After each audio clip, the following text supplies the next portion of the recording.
Attam jirtuu attam ooltanii warra kan biraadhaaf immoo bari'aa warra Awustiraaliyaa kanaa fi attam bultanii fayyaa keessanii ijoollee Oromoo, dargaggoo Oromoo, shamarree Oromoo, saba Oromoo attam jirtu fayyaa keessanii. Har'a waan baay'ee fudhadhee dhufne haa ta'u malee waan dubbatamuun irra jiru darbee dubbatamuun irra jiru yeroon walitti kuusee jedhuutini achi as bahee waa tokko yaada darbadha. Yaada koo kanaa akkasinii sheerii gootanii waliin geessan nan abdadha. Maaliif kuni ani muuxannoon qaburraa waanan argerraa saba kootii fi hin taa'ee waanan yaaduun dabarsa see baay'ee. Saba kootiif hin ta'a. Egeree saba kootiitiif hin ta'a. Kan jedhuni waan tokko dabarsa. Har'a taa'ee yeroo yaadu maal dubbachuun nurra jira isa jedhu yeroon yaaduni dhumaatii amma jiru, badiisa amma jiru, duguggaa sanyii amma deemaa jiru kana yeroon taa'ee ilaalu gadda guddaatu natti dhaga'ama. Duraan dursee ijoollee keenya warra dhumaa jiran, warra dhiigi dhangala'aa jiru, maatii gaddi itti seene kana Waaqayyo kan jajjabeessuudhaan kadhadhaaf. Warra du'an immoo Waaqayyo jannata akka isaaniif kennu kadhannaa goonaaf. Kan biraan taa'ee yeroo ilaalu har'a eenyutu nu lolaa jira ilmaan Oromoo? Eenyu kan nu lolu? Kan nu lolu kun eenyu? Kani loltu hamma kana bobbaasee gara jabeenya takka hin argamin. Gara jabeenya Hitler warra Juut duratti hojjete. Gara jabeenya Musolooniin hojjete. Gara jabeenya Pol Pot hojjete. Gara jabeenya hamaa Staaliin hojjete. Akkasii kana saba keenya irratti kan hojjetaa jiru eenyu? Maaliif? Isa jedhu tuttuquun barbaada. Yeroo tokko utumanii keessa deemee dubbisu interneetii kana irratti wanta poostii ta'u utuu dubbisu waan istiraayikii na godhe tokkon arge. Gurbaan kuni akkamittiin OPDO'n ammaa ijjeeramte? OPDO'n ammaa kun eenyu isa jedhu kana dhiyeesse. Waan sidin nama dinqutu waan tokko utuu nuyi hin qabatini sigigaatee nurkaa ba'a. Attentionii keenya jalaa miliqa. Mucucaateetu nurkaa badaa kiraakiima keessatti lafadhaa hin agarru. Garuu wanti kuni baay'ee attentionii koo na qabate. Isaan jalqabuun barbaada.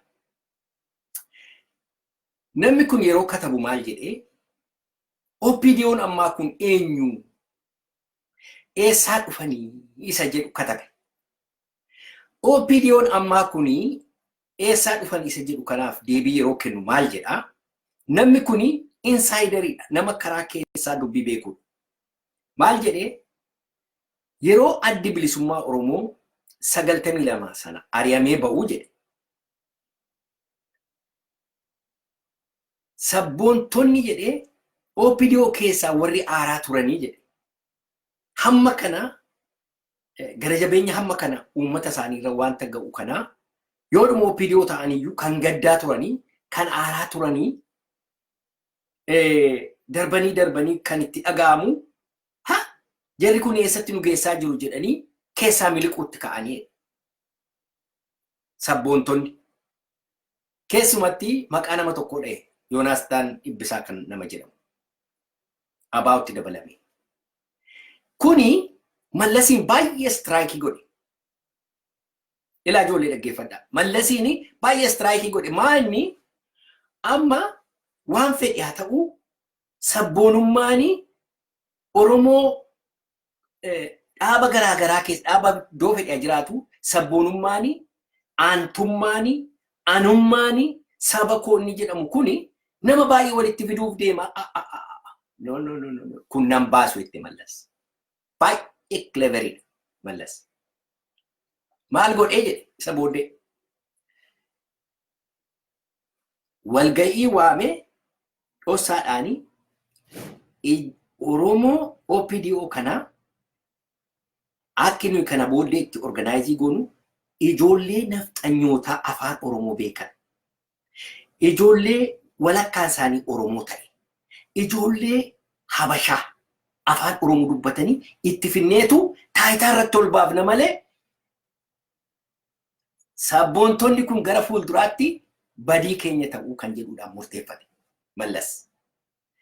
Kun baay'ee smartiidha diina keenyaaf. Akkas godhee OPDO kana keessaa ijoollee nafxanyaa gara fuulduraatti fidee taayitaarra kaa'ee warra kan biraa keessaa rukute OPDO keessaa. Gaafa OPDO keessaa warra kan biraa rukutu warri nafxanyoonni kuni upper hand argatan. Warra Qalamuu Simee, warra Abii, warra Kamaaloo warri jedhaman kun egaa warra yeroo sana dhufee taayitaatti ol ba'edha. Amma jarri kuni baay'een isaanii ijoolleen nafxanyaa afaan Oromoo biyya Oromoo keessatti dhalatanii guddatan malee Oromoo wajjin diinummaa guddaa qabu. Diinummaan isaanii maal isinitti hima? Diinummaan isaanii Oromoon yeroo Mangistuu Hayilamaariyaam lafarraa fudhate. Gabbaarummaa jalaa ba'eef nun bulchitanii ittiin jedhe lola guddaa ture. Qurshoo sana garaa isaanii keessa qabu ijoolleen nafxanyaa. Lafa isaanii, propertii isaanii kan hundumaa dhabanii Mangistuun irraa fuudhuu malee yeroodhaa fi sabi Oromoo qotee bulaan Oromoo reliifii waan argatee fi inni kuni nafxanyoota baay'ee aarse. Nan yaadadha nafxanyaa biyya abbaa keenyaa tokkotu biyya keenyaa tokkotu ganama harka yeroo dhiqatu nu abaaraa dhiqata. Ijoollee yuunivarsiitii abaaraa dhiqata harkasaa. Ijoolleen isaa warri isaa wajjin guddatan hundi isaanii isa jalatti hidhatanii guddatan hundi isaanii against Oromoo ta'an. Waan isin dinqu. Maqaa isaanii dha'uun barbaadu baay'eedha isaan. Egaa jarri kuni warri Mallas akkasittiin ijjeeree tentakalii isaa OPDO keessa gadi diriirse kuni maal godhan? Isuma isin agartan daldaltoota warra half caste ta'an walitti qabanii barsiisanii biyya alaatti erguudhaan biyya alaa keessa caasaa isaanii diriirsuudhaan karaa cherchii maqaa waldaati waldaa kiristaanummaadhaan nuyi kiristaanaa nuyi kana keessa nu politikaa keessa beeknu nu waaqayyoo qulqulluudhaa samii akkasitiin gooblaa baafnee waaqa seennaa maaloo jedhanii uummata Oromoo gowwoomsuudhaan isa kaan egaa isa Oromoo ta'e birrii maallaqaan isa kaan reetirikii hin jirre kanaanitu gowwoomsu. Akkasittiin wal ijaaranii uummata Oromootti galagalan. Egaa qudoo kana jalatti eenyu fayitu dhufa? Amma qudoo OPDO kana jala eenyu dhufa jennee yoo laalle qudoo baay'eetu jira. Qudoo isa tokkoon isinitti hima. Qudoonni tokko warra abbaan isaanii Oromoo ta'e haati isaanii Amaara taate yookiin Amaara ta'e Oromoo ta'e half caste warri ta'an. Maanni yeroo tokkotu ijoollee haappaa kana wajjin baay'ee diskasii goona baay'ee wal coqqolla. Tokko maal naan jedhaa gaaf tokko ati eenyuun ripirezentii gootaa? Ani haati koo Oromoodha bariina jedhe. Abbaan koo Amaaraa haati koo Oromoodha. Anaan addi bilisummaa Oromoo anaan bakka nan bu'e. Ay wakkileen hin namni kuni duraan yeroo naa wajjin haasa'u maal naan jedhaa haadha koo aarsaa guddannee yoo tisiisi guddaan olite maaye yaanchi zimbi maxxaa yegaallaa zimbi jennaa yoo Oromooni xaafii dee dhufee yaanchi bootti maxxaallish hiigamaa isaa huccii qoyyi jennee itti aarsinaa ulee fuutee nu duukaa fiiddee gurbaan kun haati keenyan aartee abbaan keenya moo tokko hin jedhu amma gaa'edhe yeroo akkas ta'anii ijoolleen yeroo identity formation stage identity formii godhanitti haadha isaanii kana akka gadiitti ilaalaa guddatan ijoollee kun. eenyu wajjin identify godhu ijoolleen kun gees abbaa isaaniitii wajjin isa Amaara isa yeroo gadi ba'u namni sagaduuf isa Dajjaamaash isa dhaqee hojii qabsiisu isa connectionii baay'ee qabu isa Jaanooyi wajjin maaloodhaa wajjin afaa nugusii wajjin connectionii qabu isa wajjin identify godhu ijoolleen yeroo guddatanii nuyi Amaaraa jedhu waa'ee haadha isaanii dubbatan maaliifi yeroo identity formii gochuu jalqaban yeroo eenyummaa isaanii baruu jalqabanii Oromoo tuffataa Oromoo arrabsaa haadha isaatiin oo የጋላ ዝንብ ጋላ መጣልሽ ቦቲ መጣልሽ ሸራ መጣልሽ ጀቻ ጉደተን ijoollee kanaafi identity isaanii Amaaraa wajjin amma gaa yeroo politikaan dhoo'ee dhufee waa'ee Oromoo dhiibee dhufu ijoolleen kun gara Amaaraa dhaabatanii dubbachuutti kaan amma gurbaa hiriyaa koo kun si'a baay'ee wal lolu maal naan jedhe ati bakka nan buutuu naan jedhe ayinoon jedhaan ani bakka sin bu'u abbaa koof haadha koo warra miidhaman qomoo koo warra miidhame warra dhiitame isaaniin bakka bu'aa haati keessi achi keessa dhuftiin jedhaan no jedhe amma gaa achirratti lafa lixu dhaba inni kun gaa identity crisis itti mucaa kanatti amma lafa dhaqu wallaale yeroo galagalee laalu warri haadha isaatii qomooni Oromoo injabaatii achi as ka'e izer qomoo haadha isaatii jooyinii gochuudha yookiin dhaqee warra haaf kaastii kasaatii kana warra akkasittiin ofichaaree OPDO keessa galuutu irra jira gurbaan kun automatically OPDO keessa galiitu Oromoo lola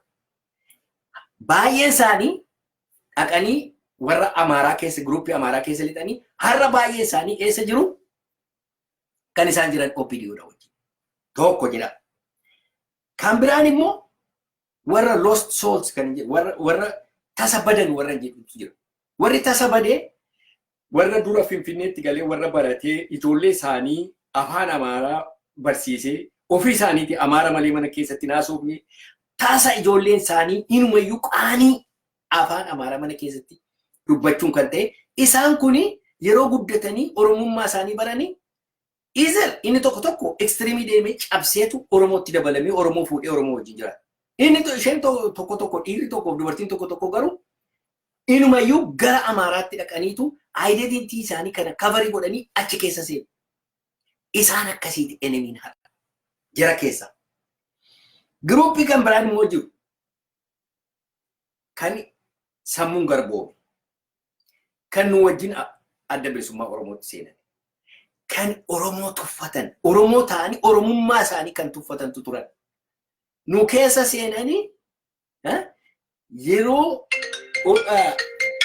dhiifama naa godhaa yeroo addi bilisummaa Oromoo uumamu warri kuni warra adda bilisummaa Oromoo keessa dhokatee nuyi Itoophiyaa ijaaruun nurra jira jedhee adda bilisummaa keessa harka lafa jalaatiin sabboonota warra ficcisiise warra mooraatti gashanii nama ficcisiisan warra wal'aansoo Oromoo dura dhaabbatan warra akkasii kanatu jira har'a gaa OPDO'n bunch of losers warra kana walitti qabdeetu geggeessaa jirti diina guddaa qaba uummanni Oromoo diina baay'ee qaba warra akkasii kana gaa kan isheen geggeessaa jirtu amma warra akkasii kana walitti qabattee warra akkasii kana fudhattee fiiddi OPDO'n kan biraani warra horiidhaan warra garaa isaaniitiif bitamantu jira garaa isaaniitu warra barbaadan warra isheen lafa laatteef warra isheen maallaqatti laatte warra isheen ala kanatti ijaarte warra isheen achitti ijaartu deemtee warra isheen ijaartu kuni isaan immoo dantaa Oromoo qabanii dantaa Amaaraan qabanii maallaqa akkamittiin argannaa lafa qotee bulaarraa fudhannee akkamitti gurgurannaa addaatti wal ijaarree biyyatti gallee lafa fudhanneetu addanaa morgeejiin isaa haayee waanta ta'eefi akka mararaan dheengadde tokkotu jedhe addana sulultaa moo eessa buraayyuudha birrii 50,000 bitee lafa qotee bulaa tokkorraa miliyoonii 50tti gurguratee jedhee haasa warra akkasii kana jira warra addanaa dhufanii morgeejii isaanii ittiin kaffalatanii mana firii argatanii saba isaanii qotee bulaa biyya abbaa isaanii biyyoo nyaachisantu jira addana keessa baay'ee warra akkasii kana qabatanii deemu jiru warra akkasii kanatu amma gaa lafa lixanii qaban amma du'i isaanis jireenyi isaanis OPDO wajjin akka namaatti achi as ba'anii no mistaking godhe rekantiin godha. Tokkoffaa warri sammuun garboome garbummaa kana keessaa ba'uun narra jira. Warri saba isaanii gurgurate lakki kana booddee naga'ee ikkana fudhadhee san naqaa warri jedhanii achi as ba'anii ganaa yoo achi as ba'an malee kana hin jiran dhalachuu hin danda'an. Ilaa yaalmaan Oromoo. Diina baay'ee qabu. Baay'eedha diinni keenya. Diinni kun eessaa dhufe beektu? Oromoodhuma keessaa isa baay'eedha. Har'a Wallagga keessatti, Gujii keessatti, keessumaa Wallaggaaf Gujiitti kan dhiiga keenya akkasitti lafarratti facaasaa jiru warra kana.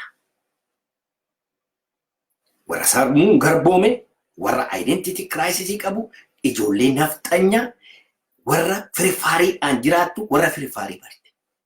Warra kanatu saba keenya fichisiisaa jira. Kana immoo kan taa'anii ilaalantu jira. Warra poolitikaa geggeessine jedhan, waa'ee Oromoo hojjenne warra jedhan, warra gurra qabatanii, ija qabatanii, yeroo uummanni Oromoo hamma kanatti biyyatti galanii afaan isaanii qabatanii taa'an.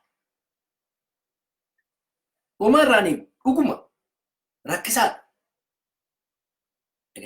Dedicationii barbaachisa. Harri poolitikaa geggeessa inni biyyatti gale tokko. No, kana gochuun sirra hin jiru. Finfinnee keessa jira hidhamuu isaati. Yookiin akka ijoollee abbaa durii waggaa akka Oromoo durii wanti fedhe na dhufu na ajjeesan jedhee gadi bahee dubbachuu. Sana immoo barbaada hin beeku. Ana danan jira hin beeku kana barbaada dhiiseesaa. Baay'een isaanii wordii tokko dubbatan. Warra akkasii kuni filannoo ta'anii eeggatu. Amma maal jedhanii gadi ba'anii dubbachuuf uummata dhumaa jiru kanatti. Ani bakkan sii bu'aa bakkana buufadhu jechuudhaaf deemaa jiru. Gaafa filannoon soba hin jiru inni mootummatti himtuu hin jirtu garuu utuma ta'eeyyuu jechuu kooti. Utuma ta'eeyyuu jarri kun maal jechuudhaaf deemu uummata Oromootiin. Isa isaanumaaf hin dhiisa isaan adeeffatan. Ani itti cinqamaan jiru kadha. Waan isin dinquu ergaa tokko nutti dabarsu. Ergaa isaan intarneetii irraanii, reediyoo irraanii, TV irraan dabarsan kana hunduma isaa keessa deemaa caqasaa. Zigzaagii tokko akkas fiigu, Oromoo kana gowwoomsuu barbaadu. Oromoon kun kana duukaa fiigee soquutu irra jira, seecca'uutu irra jira. Amma gidduu darbe maal jedhu? Kan nu baasu lammaa duwwaadha. Kan nu baasu abaluu duwwaadha jedhu. Eeggadda guuranii kompiitaratti kennanii, guuranii instruction itti kennanii, Oromoo kana hundumaa rukuchiisanii, ishee kaan fidanii mooraatti naqanii ficcisiisanii, achi as galagalanii prescribe nuu godhu. Dhukkuba keessaniif fayyina kan ta'u lammaadha. Dhukkuba keessaniif baay'ee isin dhukkubeera. Abaluu dhukkuba keessaniif prescribe godhu ta'anii. Oromoo kana akka sa'aatti ilaalu. Literally sa'a.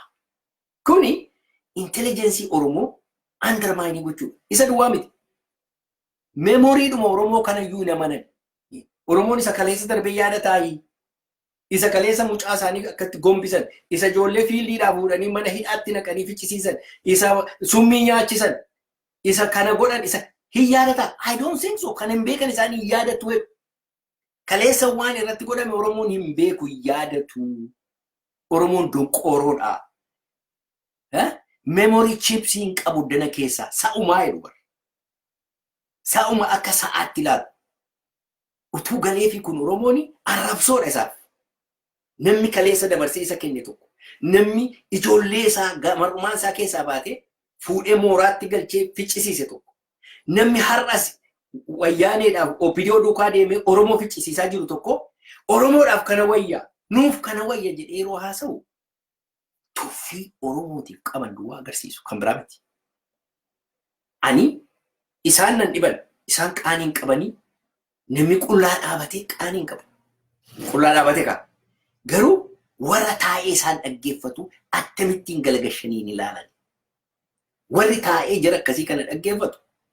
Jira kaleessa Oromoo gurgurate kan. Jira kaleessa Oromoo summii nyaachise kan. Jira mooraatti Oromoo gashee ficcisiise kan.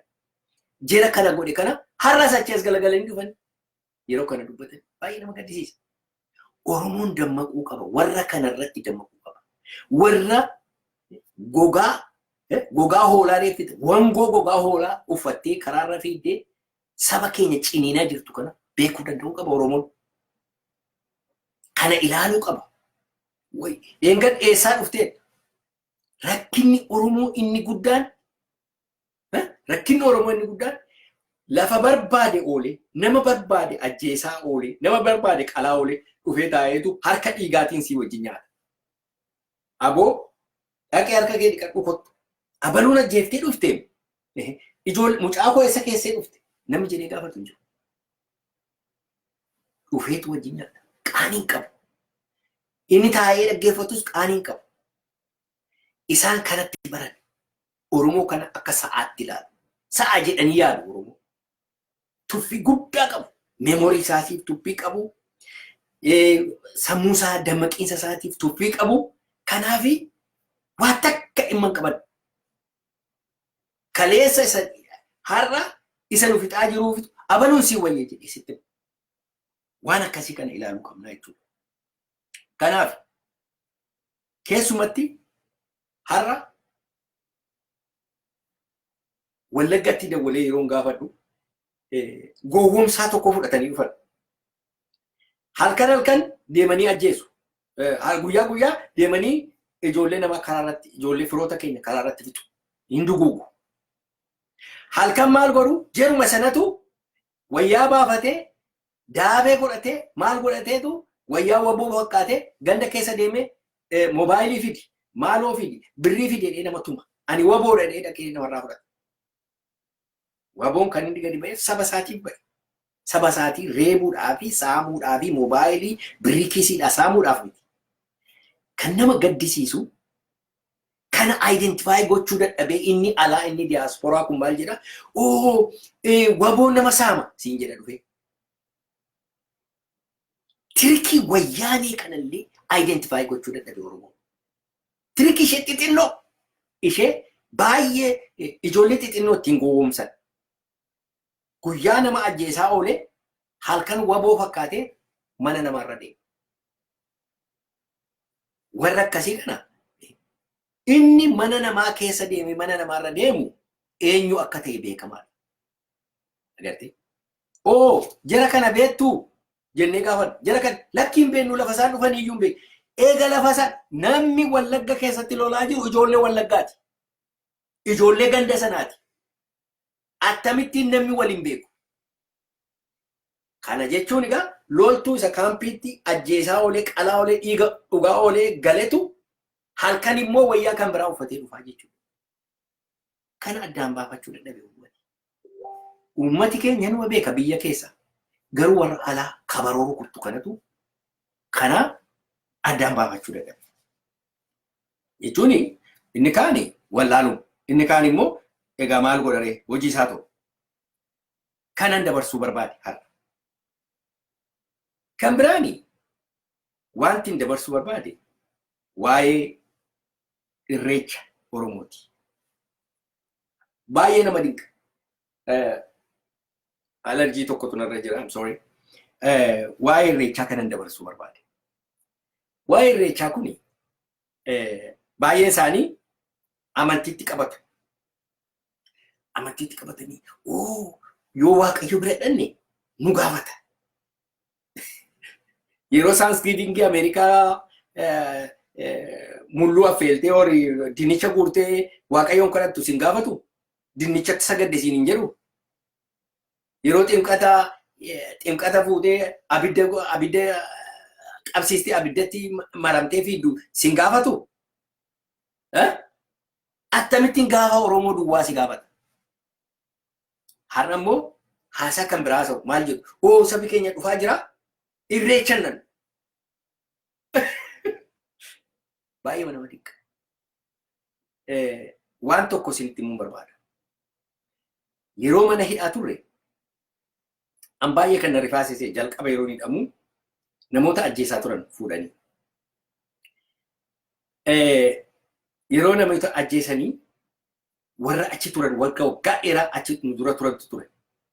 Yeroo isaan galgala fuudhanii gaabii waaraan fuudhanii harka isaanii hidhanii ajjeesuu dhaqanii eega isaan xirrii waamanii eega fixanii abaloo baloo jedhanii yeroo isaan gadi fuudhanii ajjeesuu dhaqanii eega gadi ba'anii booddee balballi inni guddaan hin cufama gaa.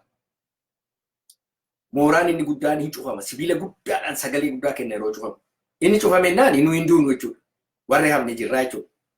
Amma dafanii ijoolleen dhaqanii maal godhu? Kiraara butatanii sirbu. Waan iyyan natti fakkaatee ture. Maa sirbitu jedhee. Wanti nuyi sirbinu fedhan tokkoffaa mooraalii keenyaa fedhan. Diinni akka mooraaliin keenya cabuu barbaadee akka nuyi rifanne akka nuyi boonyu barbaadee akka hin boonye itti agarsiifna. Du'a akka nuyi sodaanne itti agarsiifna. Du'a qarqara du'aa dhaabbanne kooziin keenya wanti nuyi itti amanne dhugaa wanta ta'eef wanti nuyi itti amanne haqa waan qabnuufitu haqa keenyaafitu dhugaa keenyaaf sirbaa duunaa. Akkasittiin diinaa fi boquu gadi qabannee duunu kiraara qabannee sirbaa duunaa. Mooraalii keenya tokkoffaa mooraalii keenya lammata yuunitii keenyaaf sadaffaa eenyummaa keenya itti agarsiifna. That we are determined hamma dhumaatti gara fuulduraatti adeemna. Kanatti agarsiifna.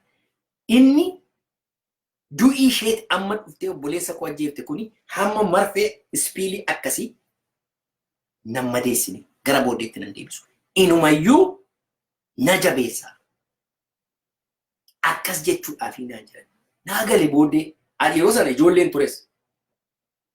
Isa booddee manadhaa keessatti kiraara bareeda.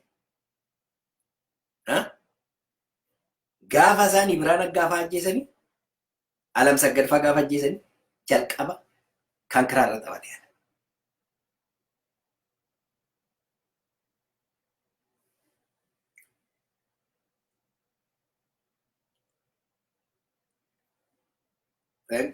Gaafa isaanii Mohee Abduu ajjeesan Mato Alaqaa Iggazuu Waaqee gaafa isaan ajjeesan Kabbada Damisee gaafa isaan nafatti qalan Gazzaayin Kaasaa'u kiraara gadi fuudheen taphadhe isatu mooraalii koo laqa. Habashaan ilmaan Habashaa diina keenya. Diina Oromooti. Akkas goonee keessa dabarre boquu keenya ol qaban. Boquu keenya kanaan ol qaban. Egaa waa'ee irreechaatti yeroo deebi'u irreecha yoo hafte diffiitii asiif kun hin mo'amte jechuudha. Du'atu si mo'ate jechuudha. Uleetu si mo'ate jechuudha. Reebicha ilmaan nafxanyaa ilmaan Habashaatu ayyaana abbaa keetii gadaadha hamma gadaatti darbaa isa dhufe. Isa ittiin of mul'iftu. Isa boquuttiin ol qabattee nama keessa deemtu sana gante jechuudha. Irreecha haftee jennaan. Warri irreecha naqiinsi hin jiru siif jedhanii miti hin sobu. Hin sobu.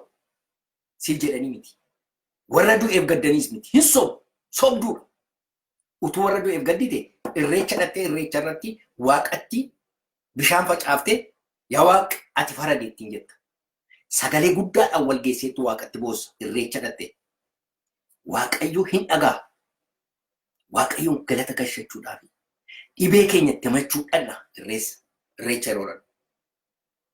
Hin sobdu. Waa'ee amantiis miti. Waa'ee maal utuu waa'ee amantii ta'e dhuguma hin amanta Oromooni dhala namaati. Du'uun irra hin jiru, ari'atamuun irra hin jiru ta'e masgiida keessatti kaatee dubbatta. Waldaa kiristaanaa keessatti kaatee dubbatta. Dura dhaabatta. Lubbuu kee dabarsitee laattaaf. Hin goone kan. Har'a yeroo irreechi haquun sirra jirutti eenyummaa kee yeroo agarsiisuun sirra jiru, yuunitii kee agarsiisuun eenyummaa kee lafti ittiin reflektii gootu iddoo akkasiitti dhattee wal geessee lakki mooraaliin keenya hin kufne wayyaane. Lakki OPDO no nu ayyaana keenya na yaannefanna. Alaabaa keenya fudhannee baana. Waan barbaadde du'i gara booddeetti nu deebisu. Jettee gadi baata turte. waa'ee ijoollee du'aniif hin boo'in. Mucaa obboleessa kootii hinuma naqarreessa. Haqeena yaaneffata. Du'i isaa sooliin isaa na galateeffata. Alaabaa sana ol qabinaa jedha. Malee caaccabii mooraalii keetii hunkur jedhiiti mana keessa dhukadhu taa'ee boo'in jiru. No, gadi ba'iiti mooraalii boqoo kee ol qabadhu naan jedha. Akkas jedha. Ekraan isaa akka jedha. Ekraan ijoollee keenyaa darbanii akka jedha. Kan baarootumsaa kan abboomaa mitiku kan iggazu bantii. Kan moo'ee abdoo, kan magarsaa barii, kan nadhii gammadaa, kan guutama hawaasa. Hin hafinidha. Sodaadhu mara miti garaa keetti cabbiina dhamu garaan kee adii lallaa'u siin jiru. Gadi ba'iiti ayyaanessiisin jedha. Inni kuni diina mooraalii ishee cabsa. Diina ishee nutti qophoofte san mataa isheedha. Malee akkamittiin irreecha hafta? Lola isa guddaatti adeemaa jira, biyya bilisoomeen barbaadaa jira, itti tola wanti dhufu hin jiru. Gadaa sisteemii sana deebisuudhaaf har'a irreecha inni tokko achi keessa. Gadaan sun deebi'uudhaaf. Sisteemiin keenya deebi'uudhaaf sisteemii ayyaanaatu jira. Richuwaalii jira. Gammachuu jira. Sisteemii gaddaa jira. Aadaa sirna aadaa fuudhaa, aadaa heerumaa, aadaa galataatu jira. Inni kun egaa paartii sana. Isa sana si dhabsiisuu barbaadu. Kanaaf amma warri asiif achi fiiddu sobduun irreecha dhaqin siif jedhanii miti. Aadaa kee balleessuu barbaadu. Eenyummaa kee identitii kee balleessuu barbaadu. Mooraaliin kee akka kufuu barbaadu. Miliyoona haajjiisan irreecha dhaquu sirra jira. Boquu kee qabu sirra jira.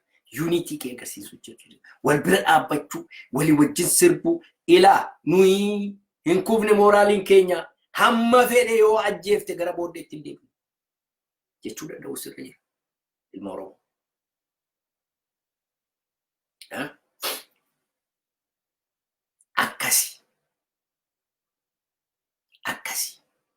Akkasittiinitu irreecha keenya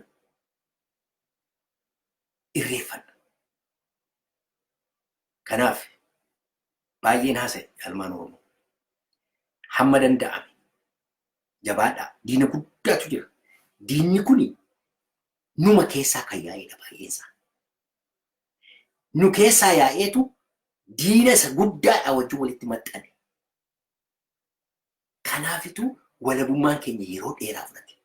Gantuuwwan nu keessatti biqilanii, daldaltoota nu keessatti biqilanii, warra kaleessa nu gurguratan isaantu har'a prescriptionii nuus dhaabaa jira, nu katabaa jira. Yeroon isaanii baay'ee miti. Yeroon isaanii dhiyoodha. Yeroon waraqata isaanii irratti kataban prescriptionii nu kataban san harkaa fuunee gaarbeejiitti darbannee fuunee mana hidhaatti ishee gashu. Gaafa isheen dhaabattee mana murtee Oromiyaa bira dhaabattee Oromiyaa walaba bira dhaabattee deebii laattu ture. Kun immoo waan akkasuuti. Kanaaf ilmaan Oromoo mudhii keedha. Jabaa socho'ii gara fuulduraatti. Wal'aansuun kuni wal'aansuun hadhaadha. Baay'ee hadhaadha. Sitti hin fakkaatin. Bilisummaan immoo nama dhufa. Jiraannee arguu dandeenya. Dhabuus dandeenya. Garuu Oromoon hin bilisooma. Republic of Oromiyaan ijaarama. Daldaltuun, gantuun, ayyaan laallattuun boquun ishee akka cabeetti. Garaa isheetiif jettee warri saba keenya gurgurte akkasittiin baddi. Kanaaf jabaadhaa. Waaqayyo isinii wajjin haa ta'u.